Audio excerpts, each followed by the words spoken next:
Bueno, muy bien, mis amados, qué regalo maravilloso el podernos ver en esta mañana. Y el poder venir, más que a escuchar a un hombre, venimos a escuchar al Señor. Y por eso, con todo el corazón quiero pedirles algo, por favor, no dejen de orar por nosotros. Nosotros, si no es por la misericordia de Dios alumbrando nuestro corazón y nuestra vida, y si no es Dios el que nos da entendimiento para exponer con claridad sus palabras, pudiéramos exponer un cúmulo de cosas que son de nuestro corazón y no del corazón de Dios. De manera que, iglesia, tenemos una responsabilidad: orar por aquellos que Dios ha dispuesto para que nos puedan enseñar la palabra. Él es el maestro por excelencia. Tú tienes el Espíritu de Dios en tu corazón y en tu vida, pero necesitamos rogar a Dios que nos alumbre de una manera especial. Si Dios no alumbra el corazón, pues el predicador sería demasiado torpe con la escritura, cometería demasiadas equivocaciones y demasiados hierros al exponer la palabra. Por eso necesitamos que Dios alumbre nuestro corazón y alumbre nuestra vida, porque es una gran responsabilidad tomar las palabras de Dios y exponerlas. Porque como alguien decía, cuando exponemos la palabra de Dios, estamos entrando a terreno santo. No estamos tomando las palabras de otro ser humano que las podamos distorsionar y cambiar. Estamos tomando las palabras del Dios vivo, las palabras que no cambian, las palabras que no dejan de ser. Cielo y tierra pasarán, mas mis palabras no pasarán. Y hemos venido estudiando durante lo que ha ocurrido este año respecto a la palabra de Dios. Hemos estudiado acerca de cómo la palabra de Dios no es letra, sino que la palabra de Dios es la vida misma de Cristo. Es la vida misma de Cristo que está siendo instalada en cada uno de nosotros, y estuvimos viendo una pregunta que el Señor mismo hizo a través de su palabra por medio del profeta Jeremías: ¿qué tiene que ver la paja con el trigo? ¿Qué tiene que ver lo que sale del corazón del hombre con lo que sale del corazón de Dios? Son dos fuentes completamente diferentes. Sabemos que lo que sale del corazón del hombre sin el control de Dios no es bueno, engañoso y perverso más que todas las cosas es el corazón del hombre. ¿Y quién lo conoce? El Señor mismo dice: yo, Jehová, que escudriño la mente y que pruebo el corazón. También hemos visto lo necesario de nuestro crecimiento espiritual, pero que es imposible crecer espiritualmente separados de la palabra de Dios, sin meditar la palabra de Dios, sin ahondar la palabra de Dios. Pues a Dios le plació revelarse a través de esta palabra, y a través de esta palabra le plació darnos a conocer su corazón. Así lo estableció Dios. Son designios del corazón del Señor, pero bendita su palabra, que puede ser expuesta, y que aunque en muchas ocasiones han buscado erradicar la Biblia, pues terminará todo erradicado, pero las palabras de Dios jamás dejarán de ser. Ha sufrido atentados, pero esos atentados no han podido hacer mella a lo establecido por Dios en su palabra. Hemos visto que necesitamos desear la palabra de Dios para en ese deseo experimentar el crecimiento que la palabra de Dios trae a nuestros corazones, y que necesitamos también encontrar deleite en la palabra de Dios, porque allí probamos la bondad de Dios sobre nuestras vidas, probamos de la bondad de Dios. Cuando escudriñamos la palabra nos asombramos de cuán bueno ha sido Dios. Y nosotros, yo creo que eso tiene dos dimensiones. Nosotros podemos decir cuán bueno es Dios y lo conocemos en parte, pero en una gran parte, la verdad, no conocemos cuán bueno es Dios. No lo conocemos. La bondad de Dios sobrepasa toda la capacidad humana. También hemos visto que necesito ser enseñado en la palabra, y al ser enseñado en la palabra de Dios, eso requiere también mi compromiso y mi estudio, ¿qué?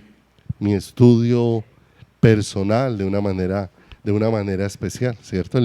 Esta semana hablábamos algo y era respecto a la enseñanza, porque enseñar a los niños es muy diferente que enseñar a los adultos, porque finalmente los niños son como cartas blancas, hojas blancas donde apenas se va a empezar a ¿qué? Donde apenas se va a empezar a escribir. Pero cuando le enseñamos a un adulto es una hoja ya escrita en la que hay que borrar y volver a escribir, ¿cierto? Y a veces no queremos que nos borren nada. A veces no queremos que nos borren el dolor, no queremos que nos borren la amargura, no queremos que nos borren el pasado, no queremos que nos borren una cantidad de cosas, porque a veces estamos más aferradas a ellas que a Dios. A veces estamos más aferrados al pasado que a lo que Dios ha traído para nuestro presente. Pero eso hace necesario que nosotros seamos enseñados y que yo necesito entender lo que me enseñan, no lo que aprendo de parte de Dios, porque el que oyó y entendió, este es el que lleva fruto, y que cuando lo entiendo, eso es llevado a la práctica. Lo más hermoso de la palabra de Dios es que Dios lo que menos quiere enseñar es teoría. A los hombres nos encanta la teoría y nos encanta sentarnos en la teoría y tener todos los argumentos, pero Dios es muy diferente. A Dios más bien le gusta poca teoría y mucha práctica, ¿cierto?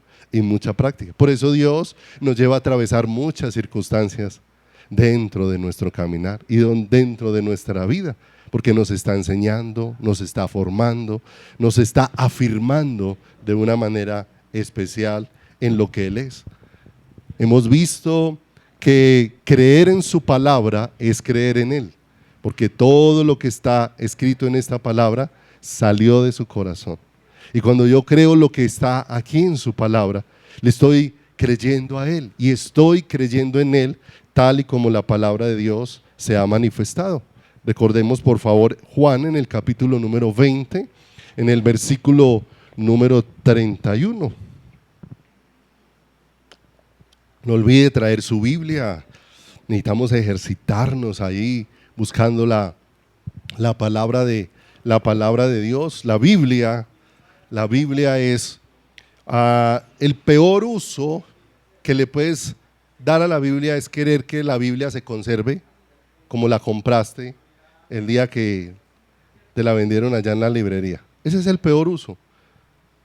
Si quieres tener la Biblia para que no le pase nada, para que no se le arruguen las hojas, ese no es el uso de la Biblia. La Biblia es para que esté rayada, marcada, para que esté señalada, porque eso nos va dejando ver cómo Dios ha ido marcando nuestro corazón y nuestra vida. A veces, hoy en día hay muchas cosas que facilitan como el celular, pero el celular no deja poner marcas, no deja poner notas, no deja poner señales, y uno vuelve y pasa ahí por la palabra y se acuerda de tantas cosas hermosas con las que Dios ha marcado nuestro corazón y ha marcado nuestra vida. De manera que Juan en el capítulo 20, versículos 30 a 31 dice la escritura: hizo además Jesús muchas otras señales en presencia de sus discípulos, las cuales no están escritas en este libro, pero estas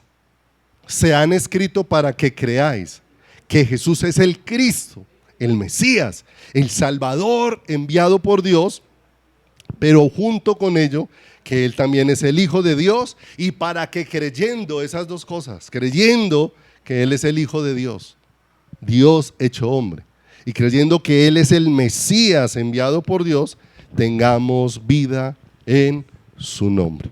De manera, mis amados, que la fe no crece viendo milagros. La fe crece conociendo al Señor, conociendo al Señor Jesús. Recordemos que Jesús vino a medianoche caminando sobre las aguas y llegó a la barca donde estaban los discípulos, y ellos en primera instancia estaban asustados creyendo que era un fantasma, hasta que el Señor vino con su voz y les dijo: no teman, soy yo. Y allí apareció la voz de Pedro diciendo: si eres tú, manda que yo vaya a ti también sobre las aguas, ¿cierto? Y tan hermoso que el Señor le dijo: Pedro, ven. Y allá hay un milagro extraordinario. Vemos a Jesús caminando sobre las aguas y a Jesús haciendo que un hombre también pueda caminar sobre las aguas. Todo lo que estaba sucediendo allí era obra única y exclusivamente ¿de quién? Del Señor. Pero viendo esas obras, aún en medio de ellas, Pedro se empezó ¿a qué? Se empezó a hundir, ¿cierto? Jesús, parado sobre las aguas, de allí rescató a Pedro, que le dijo al Señor: sálvame, lo subió a la barca, pero dice que después de esto aconteció algo en los discípulos. Ya los discípulos dejaron de ver lo que Jesús hacía y empezaron a ver quién Jesús era. Amado, la iglesia no va a crecer si seguimos solamente esperando lo que Jesús hace. Si sigo esperando solamente que Dios obre en mi salud, que Dios obre en mi mercado, que Dios obre en una cantidad de lista de necesidades que tengo, y cada vez Dios suple una necesidad, y cuando aparece la próxima me estoy preguntando si Dios está o no está, porque apareció una necesidad. Y Dios siempre está presente. Pero cuando crecemos entendiendo quién es Él, descansamos. Si hay, Dios nos va a sustentar. Y si no hay, Dios nos va a sustentar. Amén. 3 millones aproximados de judíos en el desierto que no trabajaban, porque en el desierto no lo podían hacer, que no podían sembrar, cosechar y recoger, pero durante 40 años experimentaron que cada mañana Dios puso el maná, y al que recogió mucho no le sobró, y al que recogió poco no le faltó. Todo esto entendido desde el corazón de Dios, porque esto entonces no significa seamos vagos, no significa no trabajo, no significa no hago. Estamos hablando de depender de quién, de depender del Señor en todas las cosas en medio de nuestro caminar. Cuando los discípulos dejaron de mirar lo que Jesús hacía y miraron quién Jesús era, dice que se postraron y adoraron. No olvidemos, la adoración jamás la va a producir la música. La adoración jamás la va a producir la elocuencia de un predicador. La adoración solo va a ser producida por la revelación de Dios, de quién es Él, en el corazón de un ser en el corazón de un ser humano. Cuando estés ahí cantando y Dios empiece a revelar a tu corazón, te puedo asegurar con todo el corazón que todo lo que tú expresas cambiará. Ya no estarás ahí pendiente de quién tiene silla o quién no tiene silla, de quién llegó o quién no llegó. Cuando empiezas a ser consciente del Rey, te olvidas de todo te olvidas de todo el resto. No sé si alguno en alguna ocasión ha experimentado lo siguiente. Cuando el sol está muy fuerte y uno intenta mirar el sol, le pasa algo que queda encandilado. Pero después de que miró el sol, es como más fácil volverlo a mirar que mirar hacia abajo, porque después de que lo miró y quedó encandilado, usted mira y todo lo demás se ve gris, ¿cierto? Así es cuando Dios empieza a hacer resplandecer su rostro sobre nosotros. Quedamos tan maravillados con quién es Él, que todo lo demás pierde valor. ¿Para quién? Para nuestro corazón. Nada es tan importante como Él para nuestras vidas, y nada es tan importante como Él para nuestro corazón. De manera que nosotros necesitamos acercarnos a la palabra y poder entender que no estamos buscando al personaje de un libro.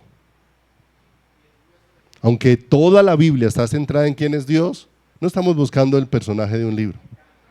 Estamos conociendo al creador del universo, al que lo sostiene con su diestra de poder y de justicia, al que cumple su palabra, y vemos que su palabra es tan poderosa que si tomaras una fruta en tu mano con conciencia de Dios, esa fruta tendría que maravillarnos. Y maravillarnos no por lo que es la fruta, sino por lo que la fruta contiene. ¿Sabe qué contiene la fruta? La palabra de Dios. ¿La palabra de Dios? ¿Cómo va la fruta a atesorar la palabra de Dios? Claro. En Génesis el Señor le habló a los árboles y le dijo a los árboles que produjeran fruto, fruto que tuviera semilla, y semilla que volviera a dar otro árbol, que volviera a dar fruto. ¿Sí o no? ¿Y cuántas veces puso esa palabra Dios en las semillas? Una única vez. De manera que todas las semillas que nosotros vemos vienen con una palabra de quién. Por eso tan pronto las siembras, va a tener que hacer aquello que Dios le dijo que iba a hacer desde la eternidad. Y fue suficiente una sola vez que Dios le hablara para que las semillas eternamente quedaran haciendo lo que Dios quiere. Y ahí vemos la diferencia que encontramos con la dureza del corazón humano. A la semilla bastó una vez, al hombre el Señor nos ha hablado 1000 veces y todavía estamos esperando que Dios nos hable. Y todos estamos esperando que Dios nos diga algo, porque muchas veces no hemos aceptado en nuestro corazón lo que Dios ya que habló. Segunda de Corintios, capítulo número 5, versículo número 14.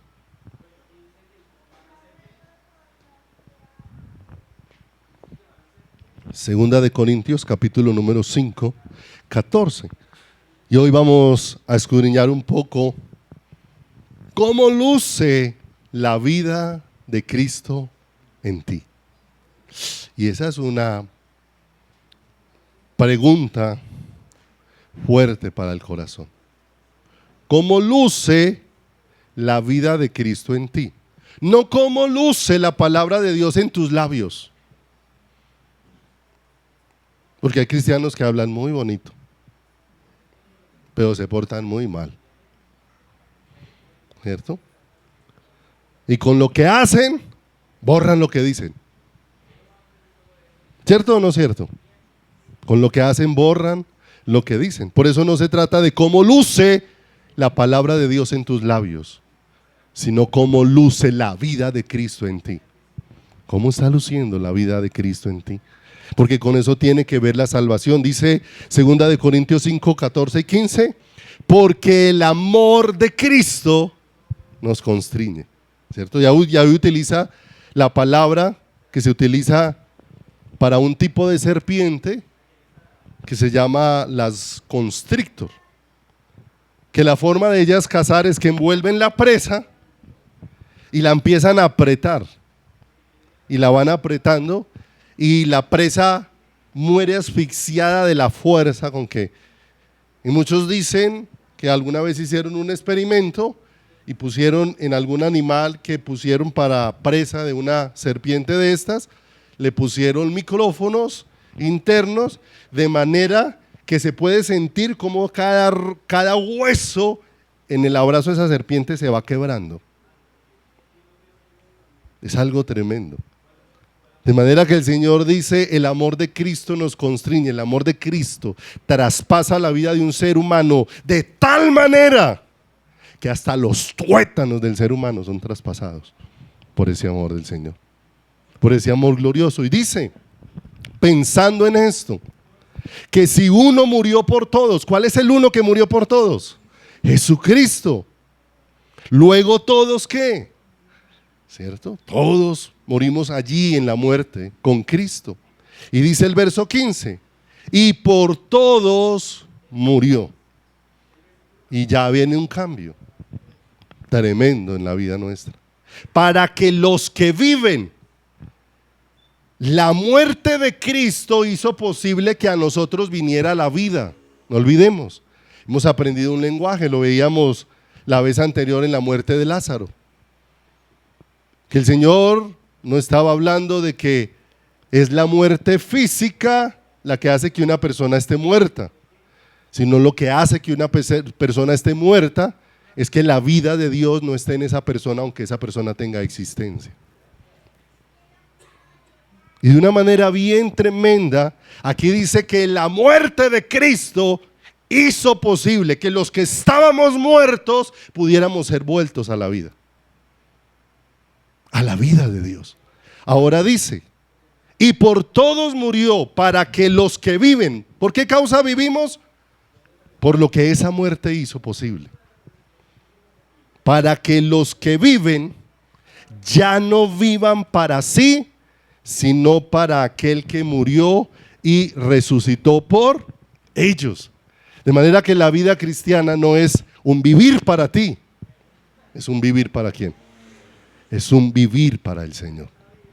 Los que han nacido de nuevo, antes de nacer de nuevo vivíamos para nosotros.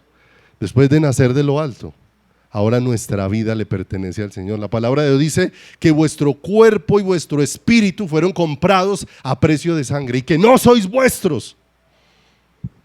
Ahora nuestra vida le pertenece ¿a quién? Le pertenece al Señor. ¿Usted no ha visto lo ofensivo que es para uno que usted tenga algo de su propiedad y que otro coja y haga lo que le parezca con lo que es suyo?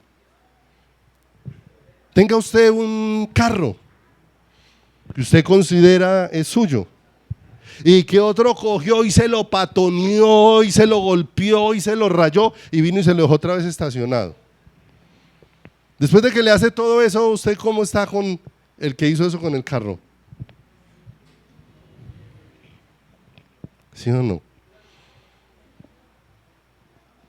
Pero uno es cuidadoso. Cuando alguien de pronto le prestó algo y cuando es responsable, le prestaron un vehículo y usted lo está manejando con cuidado y está cuidando de él porque usted está diciendo, esto no es mío. Y como no es mío, lo tengo que ¿qué? Amado, así es tu vida. La vida no es tuya. Por eso no puedes hacer lo que te parece con quién, con tu vida. Porque tu vida le pertenece ¿a quién? Le pertenece al Señor. De manera que nosotros necesitamos entender, mis amados, que cuando venimos a escuchar la palabra de Dios o cuando escudriñamos la palabra de Dios, no olvidemos, no estamos hablando de letra, sino estamos hablando de la vida ¿de quién? De Cristo, la palabra viva, el verbo que se hizo carne. De manera que hoy vinimos no simplemente a escuchar un sermón dominical, no vinimos simplemente a que nos comuniquen una enseñanza, no vinimos simplemente a recibir la información transmitida en una predicación, no, la palabra de Dios es la impartición de la vida misma de Cristo, porque el evangelio es Cristo mismo y es una persona, es el regalo dado por Dios a cada una de nuestras vidas. Por eso la pregunta es, si lo que Dios está impartiendo sobre tu vida es la vida de Cristo, entonces, ¿cómo luce la vida de Cristo en tu vida diaria? No cómo luce la vida de Cristo en el culto. Porque el culto puede llegar a ser el lugar de mayor hipocresía. Puede llegar a ser el lugar de mayor hipocresía. Porque aquí podemos llegar y aparentar que sí estamos para Dios después de toda una semana que hemos estado ausentes de Dios. Ayer veíamos un tema con los muchachos de alabanza, muy especial, de la parábola del sembrador. Porque el segundo y el tercer terreno, donde dice que parte cayó entre pedregales, y dice que la semilla que cayó en pedregales cayó en la tierra, pero tuvo un problema, no tuvo profundidad de raíz. Y la otra, la que cayó entre espinos y cardos. Y la que cayó entre espinos y cardos también fue sembrada, cayó en la tierra, empezó a germinar, pero hubo otras cosas que germinaron con más rapidez que la palabra. Y en esta semana les hemos venido preguntando algo bien especial. ¿Qué necesita uno hacer en un terreno? Consiga un terreno. ¿Y qué necesitas? ¿Qué crecería en ese terreno si lo dejas abandonado? No necesitas hacer nada. Amado, para que crezca maleza no hay que hacer nada. Simplemente descuide. Simplemente abandone. Simplemente deje sin hacer y la maleza crece y se reproduce. Amado, hay una vieja naturaleza en nosotros. que cuando nuestra vida espiritual se apaga con el Señor, no se preocupe, esa vieja naturaleza va a hacer que brote todo lo que hay en ella. Y a veces nos podemos llegar a sorprender de la cantidad de maldad que hay en esa vieja naturaleza, si no nos sujetamos verdaderamente a ¿quién? Al Señor. Pero cuando hablamos de sembrar semilla, eso requiere un trabajo. Para poner la semilla en un terreno hay que arar el terreno, hay que limpiar el terreno, hay que abonar el terreno, hay que regar semilla en el terreno. Hay que tener paciencia, porque usted no siembra y al otro día ya está la cosecha. Hay que tener paciencia, hay que seguir cuidando de que mientras va creciendo la semilla que se puso, la maleza no coja ventaja. Porque muchas veces va creciendo la semilla y también va creciendo la ¿qué? Y hay que seguir podando la maleza para que la maleza no ahogue, ¿cierto? Y la falta de que la palabra se enraice en nuestros corazones, eche raíz en nosotros, y la falta de disposición en el corazón, porque la palabra de Dios dice que los afanes de este mundo, los afanes por las riquezas, dice en Lucas, y los deleites de esta vida ahogan la palabra de Dios. Y el asunto es, ¿cuántas cosas de la palabra que no han echado raíz en nuestro corazón porque no hemos tomado tiempo para meditar y pasar tiempos allí con el Señor? ¿Y cuántas cosas de la palabra se han ahogado? ¿Y cuántas cosas pueden estar ahogando nuestra relación con Dios? ¿Cuál es la queja de hoy en día? El tiempo no alcanza. No hay tiempo. El tiempo se va en un momentico. El asunto es que finalmente nosotros hacemos tiempo para todo menos para Dios. Usted finalmente hace el espaciecito para hacer el desayuno, hace el espaciecito para bañarse, hace el espaciecito para hacer las vueltas que tiene que hacer, hace el espaciecito para ir al médico, hace el espaciecito para todo, pero por la noche está tan cansado que finalmente no le quedó espacio para ¿quién? Para Dios. Amado, lo que ahoga tu relación con Dios te mata. Porque lo esencial en la vida del ser humano es la vida de Dios. Todo lo demás puede ser reemplazado. Todo lo demás puede ser reemplazado. Puede ser reemplazada tu casa por un apartamento, tu carro por una bicicleta. Bueno, todas las cosas. Pero la vida de Dios no puede ser reemplazada por nada. ¿En dónde? En tu corazón. Y no puede ser reemplazada por nada en tu vida. ¿Qué dice el Señor? Por todos murió, para que los que viven ya no vivan para sí mismos, sino para aquel que murió y resucitó. ¿Por quién? Que murió y resucitó por ellos. Le pregunto, ¿abunda en el tiempo donde nosotros vivimos la predicación de la palabra? ¿Abunda? Abunda. El asunto es que el evangelio es de oír,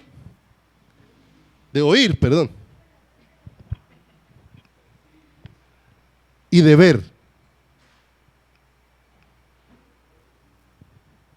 Por allá en Jeremías dice: ¿quién estuvo en el secreto del Señor y oyó y vio?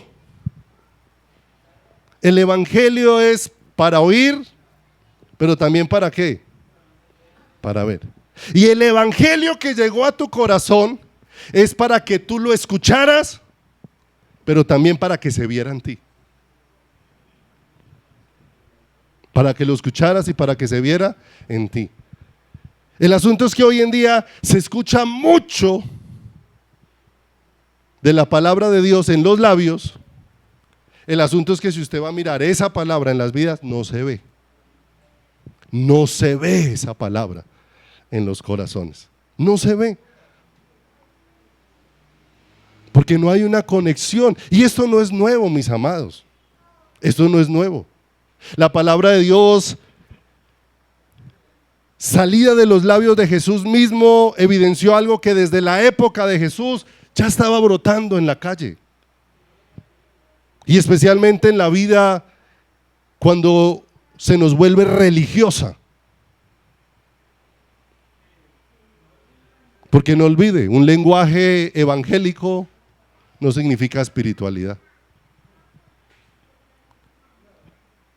Y Jesús se refirió a los escribas y a los fariseos en esa época diciendo: en la cátedra de Moisés se sientan, expertos en exponer la palabra de Dios. Y el Señor les dijo: hagan lo que ellos dicen, pero no hagan lo que ellos hacen, porque ellos no se sujetan a las mismas cosas que enseñan. Y desde esa época, hoy en día, ¿cuánto nos ofende que alguien se acerque y le diga: oiga, fariseo? ¿Le da rabia o no le da rabia? Nos da rabia. Pero ¿cuánto de nuestro comportamiento es fariseico? Porque muchas veces creemos que el evangelio solamente es para que esté brotando en los labios de la iglesia, y que la palabra de Dios es para que la repitamos una y otra vez como loritos. Y perdemos de vista que la palabra de Dios ha sido dada para transformar la vida de seres humanos a la gloriosa imagen de Jesucristo. Para que tú y yo nos parezcamos cada día más ¿a quién? Más a Él, ¿cierto? Una de las cosas que más ofende a la gente hoy en día está en el ámbito político. Porque el político tiene un mundo de argumentos, tiene un mundo de palabras. El asunto es que lo que dice está muy distante de lo que hace. ¿Y cuántas veces nos hemos vuelto iguales a lo que nos ofende? Y no nos damos cuenta que tal vez eso es un espejo de cómo estamos nosotros. Que también repetimos una y otra vez la palabra, pero cuando se trata de vivir la palabra, nos faltan pantalones en nuestro caminar. Tenemos pantalones para ser de mal carácter. Tenemos pantalones para ser altivos, para ser groseros, para ser tercos, para ser obstinados, para ser llevados a nuestro parecer. Ahí sí tenemos pantalones. Pero para las cosas de Dios muchas veces somos unos cobardes. Y ahí es donde necesita nuestro corazón ser estremecido. Porque Dios no está impartiendo simplemente un conocimiento para que tú te vayas con más información. Y ayer no sabía que esto decía la Biblia y hoy sé que la Biblia dice esto.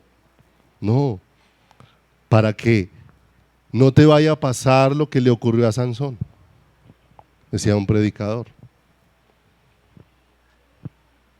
Sansón puede representar a muchos que todavía están sentados en la iglesia y todavía no se han percatado de que Dios ya se alejó de ellos.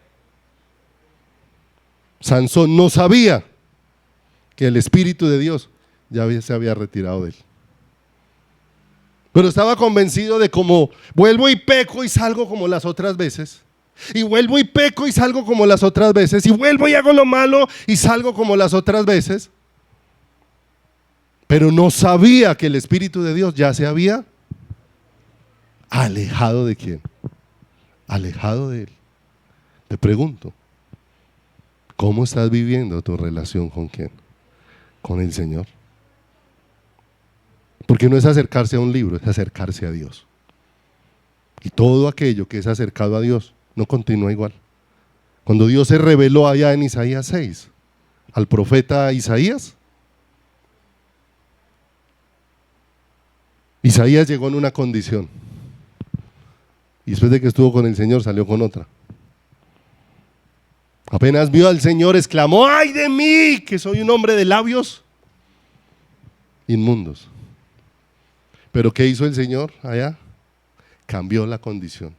Tomaron un carbón encendido del altar y el Señor le dijo: mira que he quitado tu culpa y he perdonado tu pecado. Cambió la condición. La presencia de Dios tiene que cambiar la condición de un ser humano. que cambiar la condición de nuestras vidas.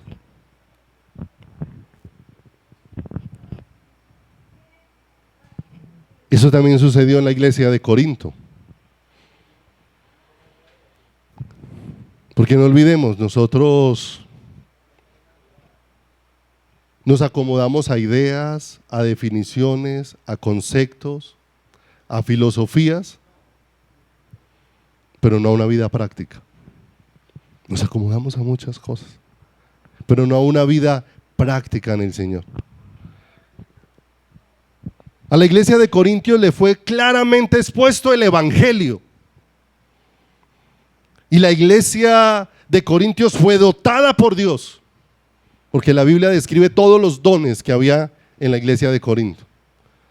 Pero la iglesia, aunque le fue expuesto con claridad y aunque Dios les mostró su misericordia con los dones que le dio, no había más desorden en otra iglesia como el que había en la iglesia de Corinto.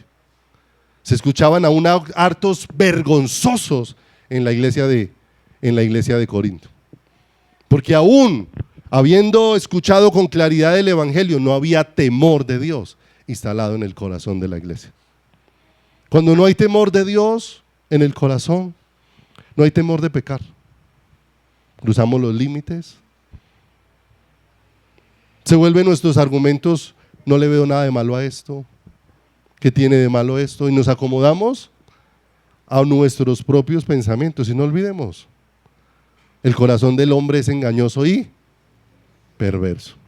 Y el corazón del hombre es el que hace que usted hizo algo malo. ¿Sí o no? Le pregunto, si tú eres esposa y chalequeas a tu esposo, no.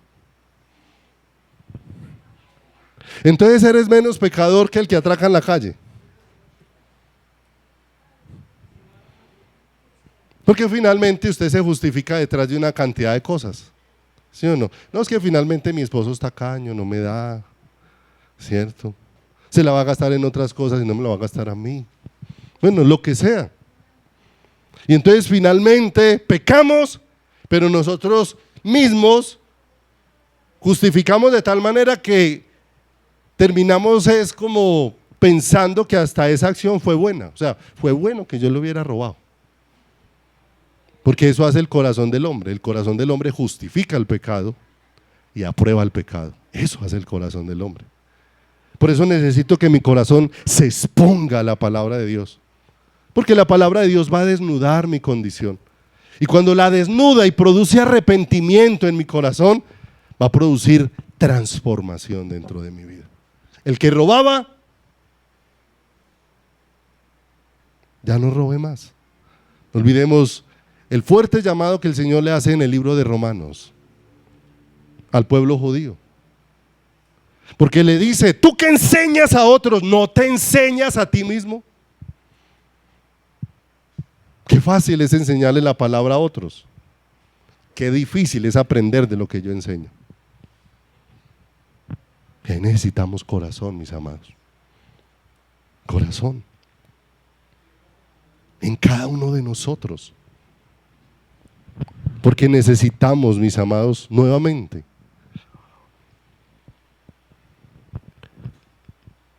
recordar lo que es el evangelio. A la iglesia de hoy en día hay que evangelizar a los inconversos y hay que evangelizar a los creyentes. Porque los creyentes hace rato que empezaron a dejar el evangelio a un lado. Hace rato. Porque muchas cosas, aún sacadas de la Biblia, han desplazado lo primordial. Porque el evangelio tiene que ver más que con una obra, tiene que ver con una persona. La gloriosa persona de Jesucristo. Y se ha desplazado por muchas cosas. Y muchas cosas que vinieron de la cultura y que de la cultura afectaron a la iglesia, porque la iglesia muchas veces perdimos de vista que Dios nos estaba sacando del mundo para que no fuéramos más como el mundo. Estamos en el mundo, en la tierra, pero ya no somos del mundo. Hay una forma diferente de ¿qué? de pensar en quién, en nosotros. Esta semana hablaba con alguien de un trabajo y ese alguien tenía tantas quejas de su trabajo que mi respuesta para esa persona fue: amado, tú no pareces cristiano, no pareces cristiano, porque es más, tienes más quejas de tu trabajo que lo que no son cristianos. Está más agradecido ellos, porque perdiste de vista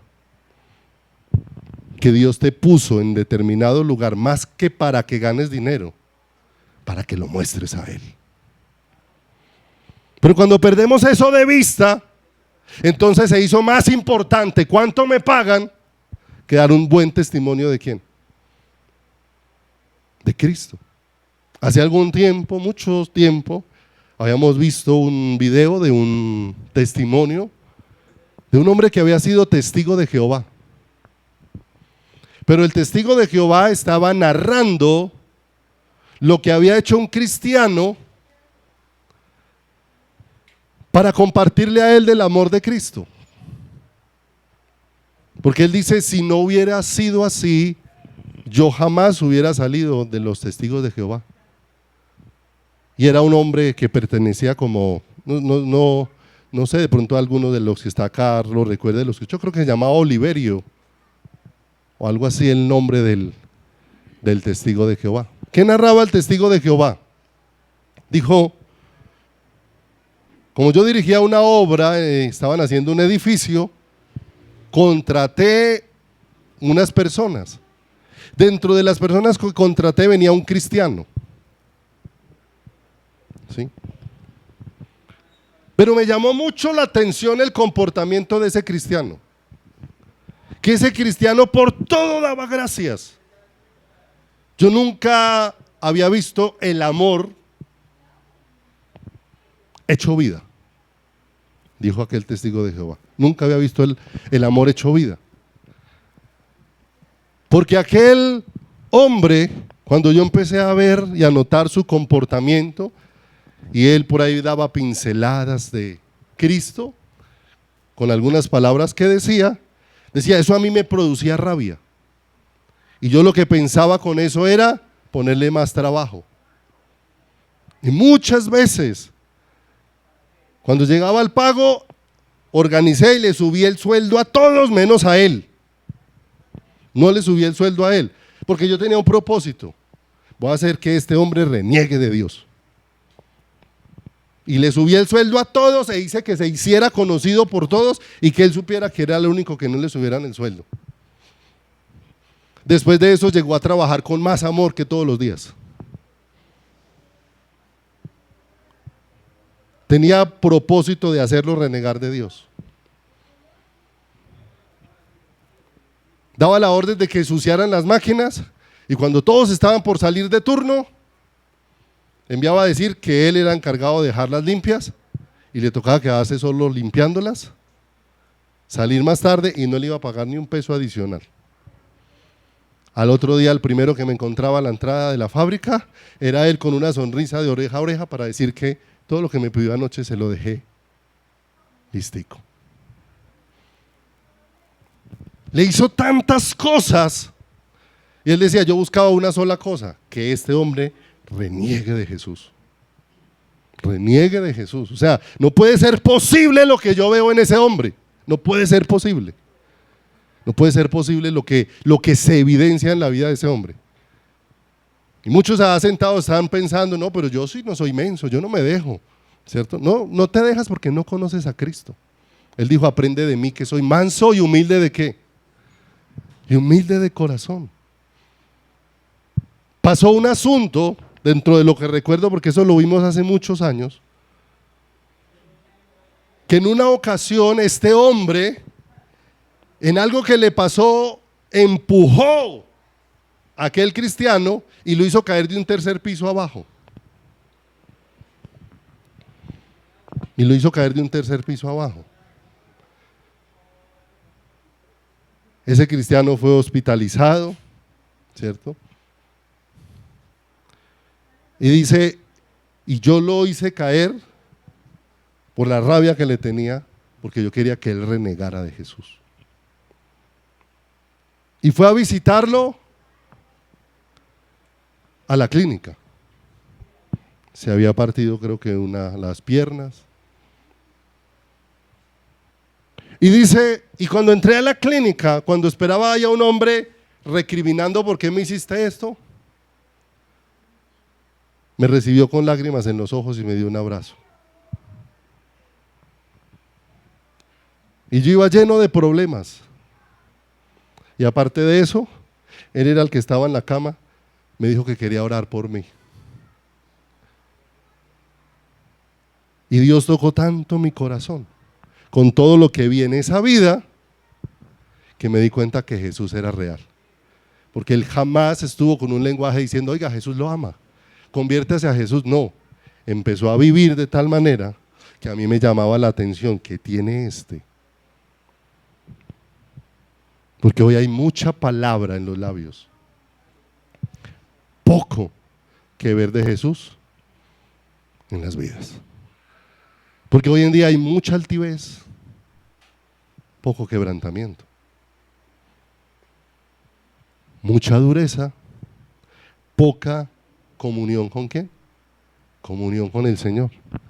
Y hay que volver a evangelizar a los de afuera y hay que volver a evangelizar a los de adentro, ¿cierto? Muchas cosas han cogido fuerza en nuestra nación, porque en cada nación va cogiendo fuerza lo cultural. Para nosotros no es nada nuevo entender de que hace muchos años se generó la cultura en Colombia de que todo mundo quiere tener muchas posesiones sin hacer nada. Desde que se generó toda esa cultura del narcotráfico y todo eso, donde todo el mundo haciendo muy poquito quería tener mucho, ¿cierto? Donde la gente culturalmente en nuestra nación lo que busca es qué lo hace famoso, qué lo hace reconocido, qué hace que sea importante, ¿cierto? Pero si miramos, eso mismo lo cogió la iglesia y lo trajo. Lo trajo. Por eso para la iglesia es tan atractiva la doctrina de prosperidad, que es totalmente antibíblica, contrario al mensaje del Señor. Porque la gente creyó que era venir y meterme en una iglesia y la prosperidad que no tuve en el mundo, entonces ahora la tengo metido en una iglesia. Y entonces por causa de la prosperidad el evangelio se hizo ¿un qué? ¿Qué quiere ver la gente allá afuera? Alguien escribía esta semana un detallito y decía, al faraón no le interesa a Dios, al faraón lo único que le interesa es que Dios quite las plagas. ¿Recuerdan que hubo una plaga de ranas? Y llamó a Moisés y le dijo, ore para que Dios quite. Y después de que Moisés oró y se quitó la plaga, volvió y se endureció. Entonces, ¿al mundo qué le interesa? Que si aparecen situaciones, aparezca Dios y se las quite, pero no les interesa a Dios. Ahora, eso se ha trasladado a la iglesia. A mí no me cabe en la cabeza. ¿Quién es el Señor del universo? Dios. ¿Quién es el creador? ¿Quién es el que controla todas las cosas? ¿Quién es el que juega con las estrellas? Leí esta semana un artículo científico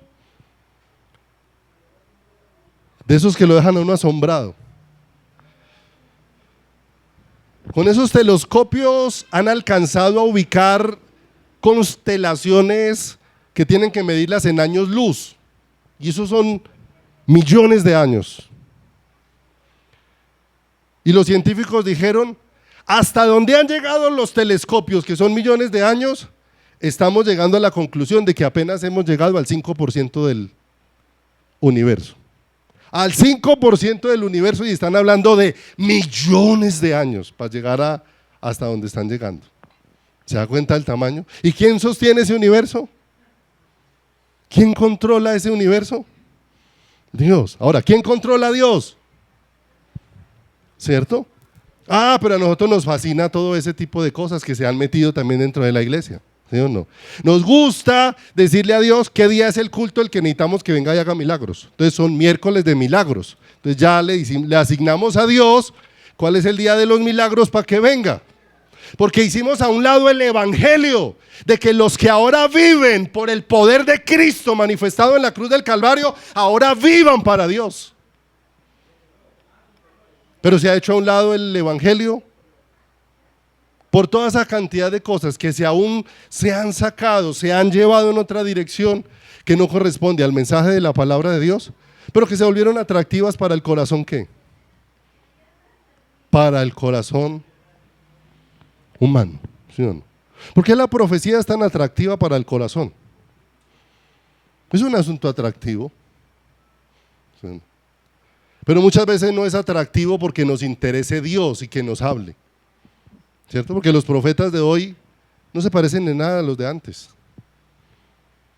Se parecen más a los falsos profetas de antes. Porque los falsos profetas de antes, de por ahí de Jeremías y eso, eran los que decían, tranquilo, no va a pasar nada, Dios lo va a prosperar. Pero los profetas genuinos venían y le decían, abandone su pecado o se muere. Ah, era un mensaje completamente, ¿qué? Completamente diferente. ¿Pero qué es lo que queremos oír?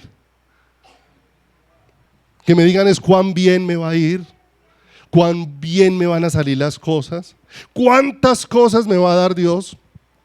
Y en ese desaforo, ¿cierto? Alguna vez habían predicaciones que decía que habían cosas que los cristianos no tenían porque no las arrebataban. Que porque el cielo estaba lleno de bodegas llenas de cosas dispuestas por Dios y que se iban a oxidar allá porque aquí no había quien las reclamara, ¿cierto? Los ídolos enceguecen, la ambición enceguece, entontece al ser humano. Porque, amados, cualquiera de nosotros que tenga la oportunidad de ir al cielo se va a dar cuenta que después de que veas a Dios no te interesa si hay calles de oro, si hay mar de cristal. El sueño de ir al cielo no es nada de eso. Porque cuando la gloria de Dios se manifiesta, todo lo demás pierde ¿qué? Todo lo demás pierde valor. Y por todos murió, para que los que vivan ya no vivan para sí, sino para aquel que murió y resucitó por ellos. Necesitamos aprender como creyentes el evangelio. Lo necesitamos tener claro dentro de nuestro corazón y dentro de nuestra vida.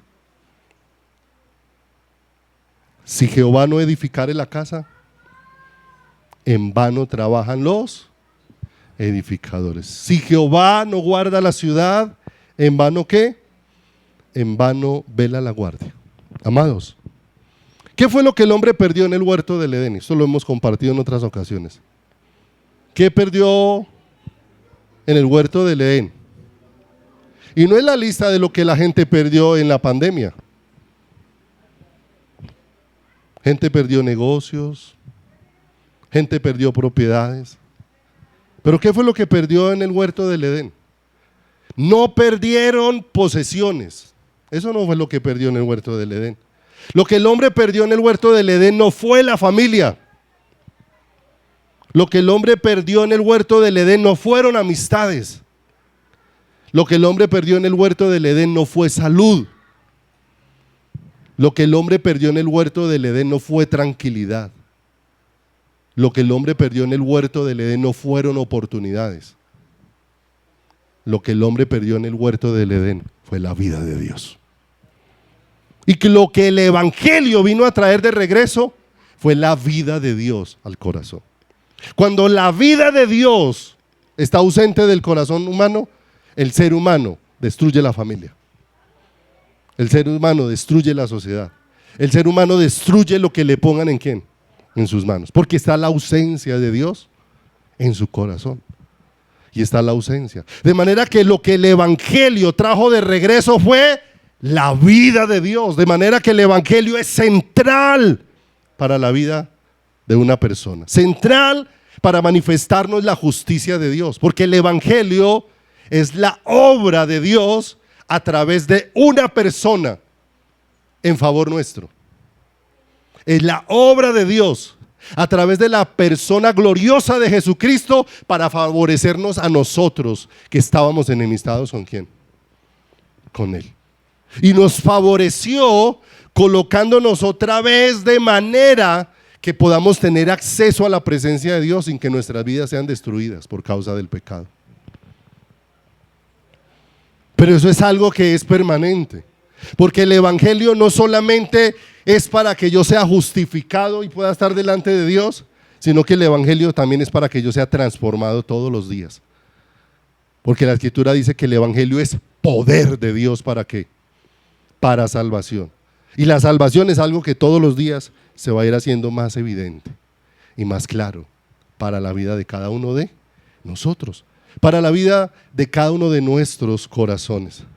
De manera que la iglesia necesitamos entender aún nuevamente las cosas más básicas del evangelio, porque ellas son las que nos sostienen.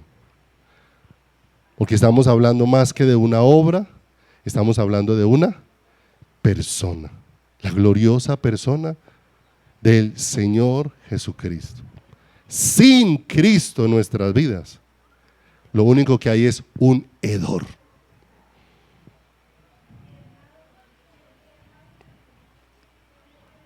Y aunque estemos vivos, este cuerpecito natural, destápelo y hiede. Hace algún tiempo me había salido una bola por aquí.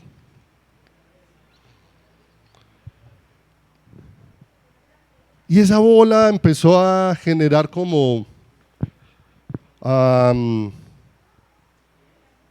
inconvenientes. Porque hizo que cada rato yo estaba solo por ahí y llegaba un olor horrible. Yo había ido al médico y le decía, esa bola huele a feo. Y el médico en muchas citas me dijo que no era. Que no era. Pero seguía saliendo ese olor. Y la ropa que me ponía muchas veces en este sector quedaba oliendo. Y olía como, no sé, como a pecueca reconcentrada. O algo como esa ropa que se secó mal y quedó oliendo feo. Pero haga de cuenta eso, multiplíquelo por 100. Reconcentrado. A tal punto, todo eso lo viví ya siendo pastor. A tal punto que yo empecé a dejar de abrazar a las personas. Porque a veces me le acercaba a mi esposa y yo olía feo.